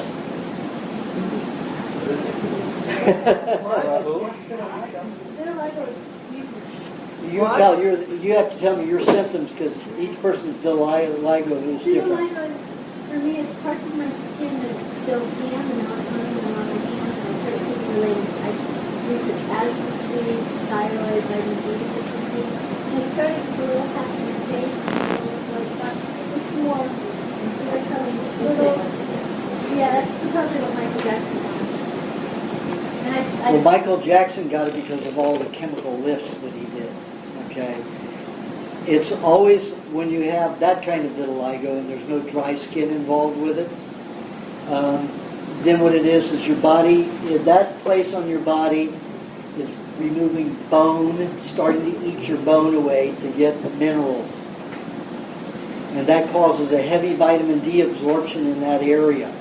Doesn't mean you're not getting sun there. That means the body's absorbing any tan that you will get immediately, any light that comes in, and transforms that fat into a vitamin D and absorbs it immediately and leaves that area white. Because if you've been on a good diet and you're eating cheese with some pineapple, then you're able to get enough minerals so your body isn't eating your bone to do it. I had it terribly when I had cancer of the blood and bone. I had spots that would just be white instantly, would never get sunshine. And that was because my bone was disintegrating because of the cancer. But as soon as I was able to reverse the bone cancer, it stopped. So now on the side, you're saying more cheese and pineapple then? Yeah, more cheese. You know, and if you have tendency toward constipation, you need to eat, butter with it. Okay? Eat cheese before you eat anything. Yeah. Just, tablespoon before anything, whether it's vegetable juice or milk, milkshake, meat meal. If it's a meat meal, I suggest that you have it 10 minutes after the meat meal too. Is that not the green drink? Yes, even for the green drink. In that situation, yes. All depends upon your taste. And once a day you should eat honey with your cheese. Only once a day. Honey with the cheese otherwise is there to absorb the toxic metals that are causing you to use the bone. The body only goes in and digests your own bone when there's too many toxins in the system, and the body is going to use calcium and other minerals that are related to it to absorb to the toxins. That's why people with cancer, when their body starts dissolving, their body starts going into the bones to use all the calcium and minerals to bind with these heavy metals and toxins that are the problem. And then people die. If they're eating heavy amounts of cheese and butter, then it will keep absorbing those toxins so the body won't have to borrow from the bones. It won't have to eat itself. Okay? And when you eat cheese without honey, the cheese won't be absorbed, but it'll draw the poisons out of the fluid systems, the lymph, the blood, and the neurological systems as they pass through the intestines and stomach. So the cheese will absorb it as long as there's no honey directly with it. You can have cheese and foods that are already mixed with honey, and it won't cause that problem. But you can be assured that it will not digest if you eat 10 minutes before everything, and then with the meat meal 10 minutes after. And with the meat meal, you might want to eat some cheese with honey, like a tablespoon of cheese and a tablespoon of honey with your meat meal. And that should correct it in about 6 months or less. Okay? Yes. Yes. Okay. What is your name? Joseph. Hi. I have some guilty and burning problems that I went to see a Chinese doctor. He might be dealing with ulcers. So these guilty and burning lasts about 15 to 30 minutes with lots of abdominal pain. So what can I eat? That's exactly what I've just been talking about. When you have that kind of abdominal cramping, you've got the poisons dumping into the stomach. And you don't have enough mucus, and you don't have enough the proper foods in there to absorb the toxins. So you do the exact same thing that I just told her to do and her to do. Lots of cheese. When that happens, lots of cheese. To prevent it from happening, cheese before anything you eat or drink. What about lactose intolerance? You don't have to worry about cheese as digestible unless you're eating honey with it. And if you eat honey with it, it'll be completely digestible. But 99% of the people, 99.9% of the people who are lactose or intolerant are only lactose intolerant to pasteurized dairy. And the cheese without salt, right? Yeah, unsalted. Because if you have salt in the cheese, the salt, the sodium, is going to bind with your calcium, some of your magnesium and potassium. So you're not going to have use of it. It tastes much better. Tastes much better with salt. Well, eat tomatoes with your cheese and it won't taste salty. Okay? Do you have a question? No. Okay. Do you have a question? No. Do you have a question? No. Do you have a question? Do you have a question? Okay, we've made one round. Oh, now I can announce the, What time is it? What time is it's, it? 4:30. No, we have another half hour. Okay, let's go around. More questions. I'm going to go around quickly. All right? More questions, Jeff? Yeah, this gouging that I have had is extremely slow going away. And I still get, pain in my hand. And, last summer I spent most of the day every day in the kitchen. making cane formulas and wondering how quick I can get the next one, and I'm not doing that anymore. But is there some other thing I should know, like to really get it completely on? Well, you can try a little bit more cheese. Usually mineral deficiency. A lot of things are because of mineral deficiency.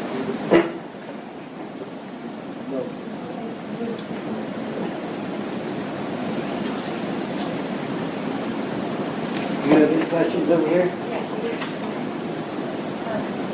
My husband was considered an anxiety attack, and his body, he gets the pain, shifts his shoulders, and his body on them. Frequently, what she said was her husband gets these cramps in her chest. It causes him high anxiety. It's difficult to move. It's painful. That kind of pain in this area is usually indicative from mercury, thimerosal, and aluminum, and formaldehyde from injections that is lodged in the shoulder. Usually because the shoulder is so active, no toxins stored in the shoulder unless they're injected directly into the shoulder, or there's an accident where the shoulder was badly injured.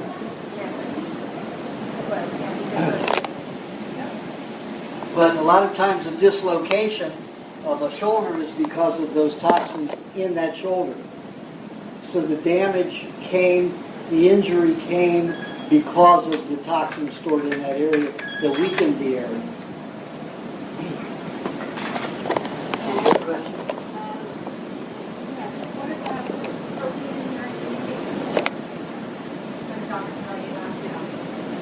Well, it could mean many different things. It could mean that you're breaking down a lot of dead cells in your body and you're dissolving them to eliminate them. And they're not dumping into the intestines, but they're traveling through the blood, and the kidney's going to be responsible for it. And as long as you have healthy kidneys, all that excess protein is going to tax the kidney. Yeah.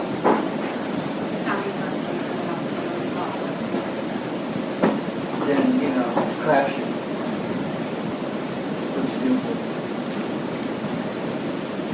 You know, you have that narrowing of the spine that starts to begin to push down the nerves and the brain. Can that be reversed? Anything. I've seen everything reversed. I've seen paraplegics regain lots of motor control. This feet were all buckled over to stand. This was his entire movement. That was his life. 2 years on the diet, he gained 50 pounds, 60 pounds. He can turn on and off and put in his tape into his tape deck and machine. They said he would never get better. 2 years later, he's got so much function. Still doesn't talk well, it's hard to understand him, but he's communicating. He can tell people what he wants. He can play his tape machine. He can express himself. A whole different person. And this is, the doctors are amazed. They even, because social services is involved with some children like that, she got these neurologists to write a letter saying this child is allowed to have raw meat and raw dairy. Because it's the only thing that's changed him since his birth. So they realized that it was that doing it. So the mother wouldn't get in trouble. Okay, question? Well, I want to announce what I want to do. Well, that'll come when I'm finished. At 5 o'clock you get to announce. Oh, I'm going to finish. Roger, do you have a question? No. Okay. Louis? Yes, what I was going to ask earlier about the honey and saliva that I've been using it on my skin. I've noticed my wrinkles are getting softer. And what about these brown spots that appear on my cheekbones? I'm wondering if that's beneficial for anything, or if the honey and saliva are supposed to remove those. Well, I found that coconut cream removes them. Honey and saliva may. I haven't researched that. Just a very dab, barely a dab, just around that area. I want to go back to my question. Okay, wait till I finish him. Anyway. So when you have brown spots that occur like that, especially in elderly people, you have to understand that the body is like when the body hits mid-50s, late 50s, it's the same thing as going through teenage age. You've got a whole shift that's happening. And in that shift, there's a lot of detoxification of the liver, gallbladder, spleen, and pancreas. Those are very dark cells. And if those cells don't create prostaglandins or hormones anymore, then the body will throw them off into the skin if they're still alive. Because there are cells that can act as skin, but they aren't beneficial in those glands. So the body will build them onto the surface in your skin, and you have what they call liver spots. But it isn't only liver, it can be gallbladder, spleen, and pancreas too. So, okay? Okay, well, I'll await the coconut cream. Now let me give, okay, what's your I still question? have this morbid cream on my skin, like they tried everything. So it's sore and it doesn't move anything. Well, you just have to be patient. Just don't put anything on it. Well, Leave you it can alone. put honey on it if you want. Put it with my saliva Honey and saliva. Do that for a while. for once a week. Well, for that, you could do it every day. But something like that, I've been using it on with people with warts, and they can remove the wart in like 30 days. I put my face on the pillow and I feel a soreness, like a shaft mark, a cut mark. It's like open. That usually means it's dissolving internally. So that means the roots of it are ready to go away. So when you lose it, you will lose it permanently. Yeah, just But it may take a while. Yeah, someone could go and have laser on it. Yeah. But then it may grow back. I had 15 removed, well, my mother had 15 of them removed on my body when I was 15 and a half. They all grew back. Every one of them. It's going to, from a dissolve from a, coming from the almost dissolve. It's from cartilage usually. When you have a mole or a wart, it's usually toxic cartilage tissue, or from the mandible, from a joint, and the body's throwing it off. It's not a dead cell yet, but it doesn't function well, so the body will throw it off to hard substance because it can't dissolve it and get rid of it. Well, I haven't done it on moles, but I've been using it on warts. And every day. It probably will. If it takes care of warts, I can't imagine it not taking care of moles also. Yeah. Okay, so let's talk about STDs. So like, if I get them, it's good, and if I give them, it's good, or except HIV and herpes. STD? What is an STD? It's a sexually transmitted disease. You tell me what's a sexually transmitted disease. Only something that can live on the outer tissue. Crabs are contagious. Yeast are contagious. Syphilis is not. You've got syphilis. Everybody here has syphilis. Everybody here has polio. Everybody here has herpes. Remember, viruses are not contagious. It's bullshit. Viruses are not alive. They are solvents. They are soap. Is Tide soap, is laundry soap contagious because it appears in everybody's home? Cells make a solvent to dissolve toxic tissue. If you have herpes, that means that the body's dissolving some nerve tissue that has heavy metals in it. And what did I say earlier? All nerves have heavy metals in them because they use metallic minerals to transport information. So you got heavy metals, toxic, very brittle, burning substances that come out the nerve endings. What is going to happen? They're going to blister terribly. Everybody has herpes. But HIV said it was manufactured before. HIV is a manufactured, and the only way you can get it is transfusion or an injection. It has to be directly infused into you. So if someone's bleeding in the vagina and, you know, but it has That's to, not an infusion. You don't bleed inward. But there's like cuts inside or for detoxing.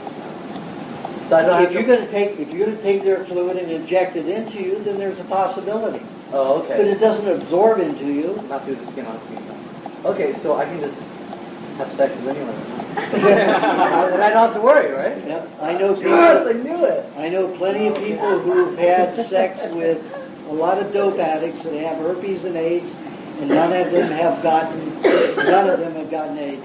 There's a whole group of couples who have been married and with a AIDS partner for over 27 years. And out of those 232 couples, you know how many got AIDS? The other one got AIDS? 0. Zip. So all this, you know, hype is just absolute distortion of the truth. You know, and if you have moralistic people that say, see, God gave you this because you're immoral. They get on that kind of hype and, you know, they're going to say all kinds of lying things. Well, I'm really glad now. Thank you. We have to worry about it, right? Well, if you have to watch for crabs and you have to watch for yeast infection. Okay, so the yeast is transmittable. Yeah, because they live on the skin. Oh, okay. So it's not transferable to the penis? AIDS. Every test that I've seen of a sperm, you only have 2 virus bodies, conglomerates, particles. You know how much concentration of virus it takes to even cause a dissolution of 100 cells? 2,000 times that. And would have to be concentrated in one area. It doesn't happen. Even Dr. Strecker, who did a test on thousands of them, found only 2 viral bodies, not bodies meaning alive, but 2 HIV structures per sperm, per ejaculation. It's not enough to do anything. Not enough to cause a problem. So what about all these pumps that you use in the store and stuff? People getting it like That's if you read, you know, the book that I gave, you know, reference to in my bibliography, Bioattack Alert, it was injected into the homosexual populations through the HIV virus. It was done by the military industry. They were testing biowarfare. And the AIDS virus was made at UCLA between 1959 and 1962. It was given to the military. And that book tracks it all the way to the military and out to the HIV and the hepatitis B vaccine. And they were administering it in Houston, San Francisco, Los Angeles, and New York City. They gave it there because 90% of the people in those days were homosexuals who were getting hepatitis because of a tremendous amount of drug use. They were having liver damage. Liver damage creates hepatitis because, like I said earlier, if you have toxicity, metal and toxic substances with heavy metals in them, and damage a cell, you can't use bacteria or a parasite to eat that and remove it. You have to use a virus. So hepatitis is a last-ditch effort to get rid of some very toxic liver tissue. So hepatitis you want. You just need to feed yourself properly during that cleansing process. Bioattack Alert. It's in my bibliography in the first book. So if I read like a non-fiction account of like all these different vials got HIV from each other, It's not true. It's like the health department. Remember that episode about 2 months ago? They said raw milk caused all this disease in Washington, the state of Washington? Yeah. It's by association. Do you know how they make that association? They have a questionnaire that says, did you have any rare meat? Do you have any raw milk, unpasteurized dairy products in your home? And if you answer yes, guess what gets blamed? No science to it. It's by association. It's got nothing to do with science. And what happened? They found that 9 of those children didn't even eat the drink raw milk. They went to a farm. Yeah. Didn't even drink the raw milk. I'm confused about yeast infections. Aren't they good if you get them because then you're detoxifying? Yeah, but sometimes, it can be pretty inconvenient on your penis. What happens? Or in your vagina. It's itchy and hurts. Okay. It helps. Yeah, honey I found smothers it works in the vagina. Yeah. Well, the yeast, the bacteria in kefir will be the bacteria that helps break down the cells that normally the yeast eat. The bacterial yeast that your body can create. So you can use the help or not. You can use your own or kefir to help you.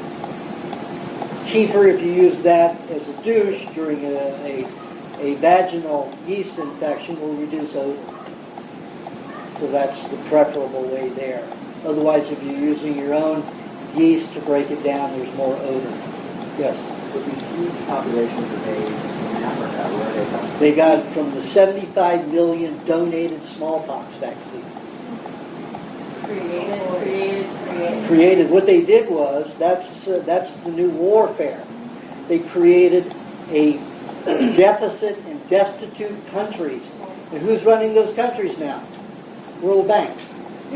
Just where the American government people wanted them. The military wanted them. It's another bio-warfare.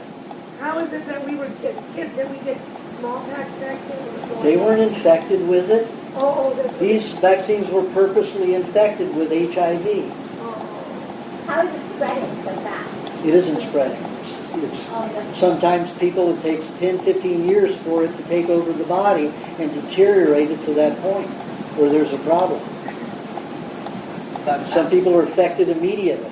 But it's not spread. It's already done. It's over. What about from mother to child?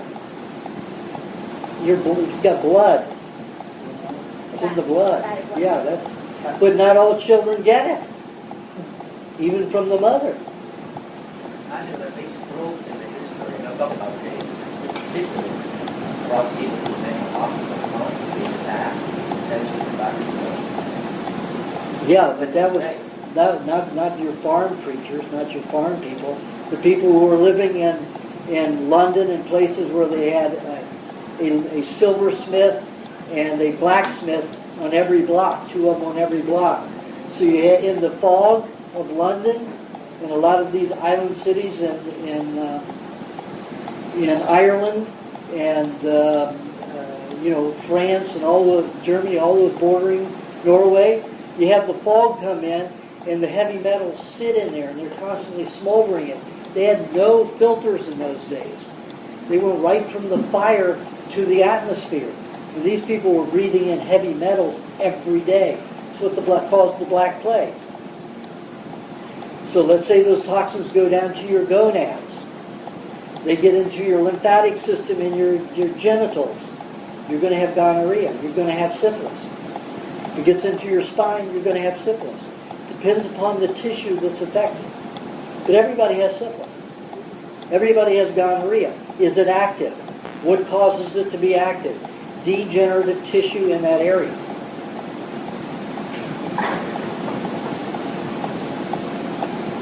Okay, any other questions? We're winding it up now. We're pretty close. We have 10 minutes. What's supposed to eat before bed to bring down the volume of snoring? There's nothing to eat. What happens is the sinuses start sagging, especially in men. Women, they have the menstrual discharge. They have 20% more fat in their bodies, so they absorb more heavy metals. They have less toxicity in their brains and in their sinuses, the discharge from the brain to their sinuses. So because women have that fat and we don't, men's sinuses are more abused with heavy metals, so they start sagging. And when that happens at night, you're lying on your back, it sags right over your windpipe. So it creates snoring because you can't breathe through your nose properly, so you start breathing through your mouth. And the sagging is so pronounced, even to the throat, that it causes the snoring. So the only thing you can do is sit up. And then you're going to have an occasional snort, but it won't be constant snort. Right here. higher pillow would help? Yeah, sleep at an angle. But you're still, you're going to have a slope as long as you're not straight up. So it can reduce the snoring, but you can't stop it until all the sinuses are rebuilt. If they can be rebuilt in your lifetime. Having like a sort of nervous breakdown here in the nose. I do that because I think I have a lot of mucus in that. No, that's mucus discharge. You're discarding it out, but usually when that membrane, there's a lot of dead cells there. So there's less elasticity in the sinus. You said it was good to have. Pardon? You said it's good to have mucus, no? Oh, it's wonderful to have mucus because that shows you're discharging it. If you don't have mucus, you can't discharge it. It'll stay in the sinuses. And then you lose your sense of smell, sense of taste. As soon as I get on the bike, when I start pedaling, my nose starts running. Yep. That happened to you. Oh, yes. All I have to do is get out of bed in the morning and mine starts. Yes. I was on a vegetarian diet for many years, which included soy milk. And then I've been on your diet for 2 months. And I've noticed that my hair and my fingernails Stopped growing. She's been on my diet for 2 months. She was a vegetarian prior to that with lots of soy products. And she noticed that since she's been on my diet for 2 months, her nails and hair have stopped growing. It's a sign of severe mineral deficiency. Are you eating the raw meats? Okay, then you're lacking minerals, so you need to eat cheese, a little bit like 2 sugar cube sized amounts of cheese before everything except juice. Does it matter what raw meats are eaten for this regime? Fish usually will help a little bit better. If you're having some fish regularly, like especially shellfish, scallops, best for that. But cheese is very important. Cheese with honey is helpful. Once a day.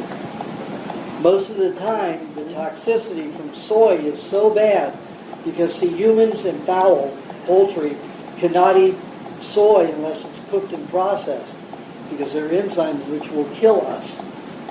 So they treat it heavily in chemicals. Still call it organic, but it's no longer organic once it's treated. So a lot of heavy metals in it. So a lot of people who were vegetarians, who ate lots of soy, have a lot of metal toxicity that uses up their minerals from their food. There's enough minerals in this diet unless you're heavily contaminated. Then you need the cheese to help to grab the poisonous minerals so that you can utilize the minerals in your juice and foods intracellularly and they're not wasted on the toxins. Okay? Yes? I love the skin cream with the coconut cream, but if any of it gets in my The coconut oil, or are you No. talking about No, my the raw primal coconut- facial the body primal care? facial body cream. Okay? I really like it, but it's just any of it gets in my eyes, it's really the skin. Yeah. Is there something that should be doing? Well, that's because of the ginger and the lime juice in it. So if you're going to do that, you just put honey there, and then don't put the primal facial body care cream usually on the upper lid is the problem. So don't put it on the upper lid. See how many things I take. Detail. 5 o'clock. I did not quite Okay. 5 minutes. What about cod liver oil and fish oil? All of them are treated. The FDA requires that they be cleaned and treated, so they're all heat or solvent or both processed. Now Carlson claims they don't, but They have to heat process it to remove the protein. They call it a low pro. See, you have to understand that they are the thinking of Sally Fallon in that group that says if fat does not reach 160 degrees, its labile point is 163 or 67 degrees. So if that doesn't reach that temperature, it's raw. It's unheated. But according to me, it's 96 degrees for a fat in oil. And fish oil is they heavily... can't just press it out. They used to do it that way, and it stunk and it was cloudy. Bacteria. FDA, USDA says no way you can't do it. It has to be completely clear and no bacteria in it. which means it's not fish oil anymore. It's a processed treated oil. And that's where you get it. Eat the fish. That's the only way you can get it now. And that stopped in 1980 when that jerk asshole, and I can say it in so many ways, Reagan took office. He signed a bill that stopped all interstate transportation of raw dairy and any raw food. That took out, Coors Dairy used to have raw beer until that was signed into office. I could get Altadina's raw dairy in Alaska, on this little island off the coast of Georgia. When that was signed, I couldn't find it anywhere. Couldn't find dairy anywhere. You would have drank the beer if it would have been raw today. No, I wouldn't. Maybe an ounce or two once in a while, because I was a heavy alcoholic. So. Altadena is not going to put back this problem. Pardon? Altadena, they have this problem everywhere, right? They used to distribute it all over the world. So what is that possible to reverse?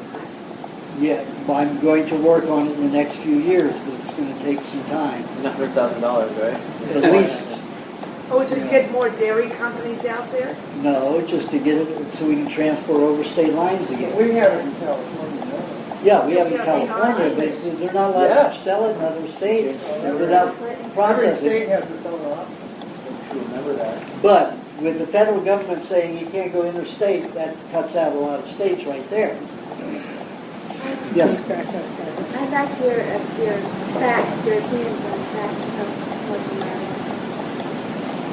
Okay, marijuana has 16 times, at least 16 times the amount of tars that a regular cigarette has. So you have 16 to 20 times the tar. So one joint is like a pack of cigarettes, tar-wise. Tar, we are not an herbivore. For us, a heavy tar in vegetable oil will crystallize in our bodies, especially when cooked.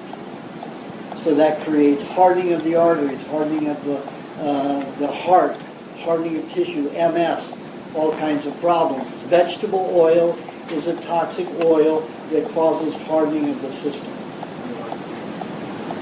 So you want to dissolve that, you have to get some marijuana and some tobacco, and you have to ferment it. And then have, if you, like a half a teaspoon a day with your vegetable juice once a day. And you have that for about a year, and it'll clean it out. But it's a very hard substance to break down. Very difficult.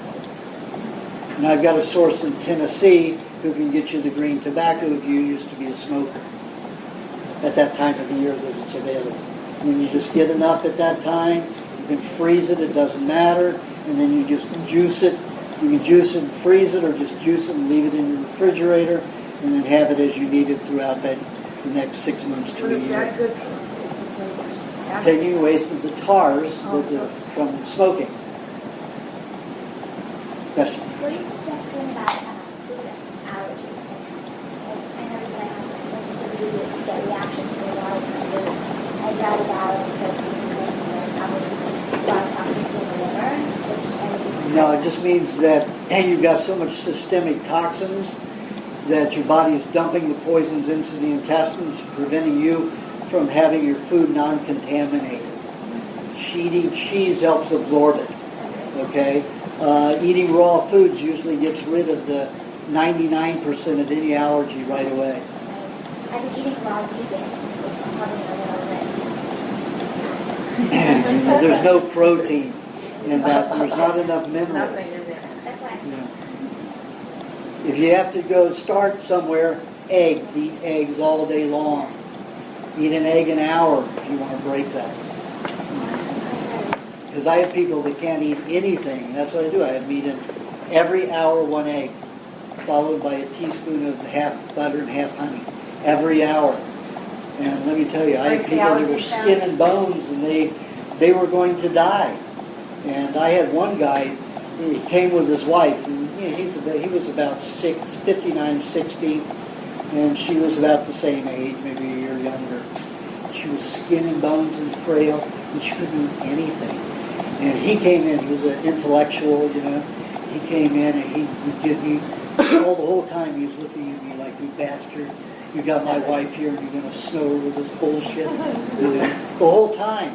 And then he saw in a week she was able to do fine on this diet. So guess who became my patient in 6 months?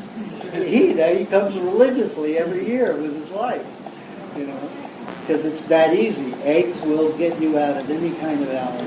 I think I just ate a lot of milk. Well, you just need to get more toxins out of the. You need. If you're drinking cold milk, then you need to shake. You cannot drink. Yeah, you cannot drink cold milk. Cold milk will cause me to get shaky, my heart beat rapidly. Yeah, you have to have it warm or it's made into kefir, so the bacteria is out. Because the bacteria will help break down the milk sugars and the lactate and the casein. If you drink cold milk, it goes through, it causes the stomach to contract. You have no hydrochloric acid, so the milk moves into the duodenum and gets absorbed into the blood without the casein and the lactate being broken down. Just so you'll have an allergy if you're sensitive. I'm not sensitive, you're that sensitive. So I don't drink cold milk. So you leave it out for 2 hours and put it back? I leave mine out for 24 hours. I let mine go sour before I start drinking. And then you put it back and put it out? If I leave it out until it goes into kefir, I will. And if you want it sweet, you just add a tablespoon of honey per quart, and that'll keep it sweet. And then it'll turn into kefir and get thicker faster, and then you can refrigerate it. What's the difference between kefir and yogurt? Just a different strain of bacteria. Yogurt, usually you have to cook yogurt to make it really thick. If you make yogurt without cooking it up to 112 degrees, it's not going to harden and thicken very well, unless you put agar in it or thicken it. Pardon? Why do you want yogurt? That's just the way yogurt's sold. Didn't used to be that way. Yes? Organic pasture, that's the thing for everybody here, organic pasture. Yes, you know, fine. Yep, fine. Yep, it's fine. Oh, it's 5 o'clock, so Yes, it's 5 o'clock. And always wanna in the make it now, two put it organic out. pastures, add a little cream. Add a little more cream to it. Because Mark cuts out some of the cream to make more money. And where's the So Mark? it's not pure full fat and Severin Road. milk. 55 Road. Okay, there's going to be a demonstration against chemtrails that cause all this. That's aluminum, barium, and all kinds of other toxins that the military is dumping on us. They're giving the excuse that it's preventing global warming and that it's taking care of our atmosphere. How can dump be barium, a radioactive material, and aluminum, which destroys the zeta potential, be good for us? So it's absolute bullshit. They're getting rid of industrial military waste by dumping it on us because there's so much of it, they can't get rid of it any other way without being caught. I will be giving out any papers that anybody wants it on to come on Thursday, March 23rd, 2 days after spring, from 9 to 2, and I'm going to be wearing an Israeli gas mask and a green hazard suit. Okay. So it's like a camouflage military outfit. Well, if you have all white, we're all white. I mean, it just happened to be, I can't agree because it was at Sergeant, Sergeant supply place on Lincoln. Yeah, but when chemical cleanup crews go around there, we're all white, so you don't have to have a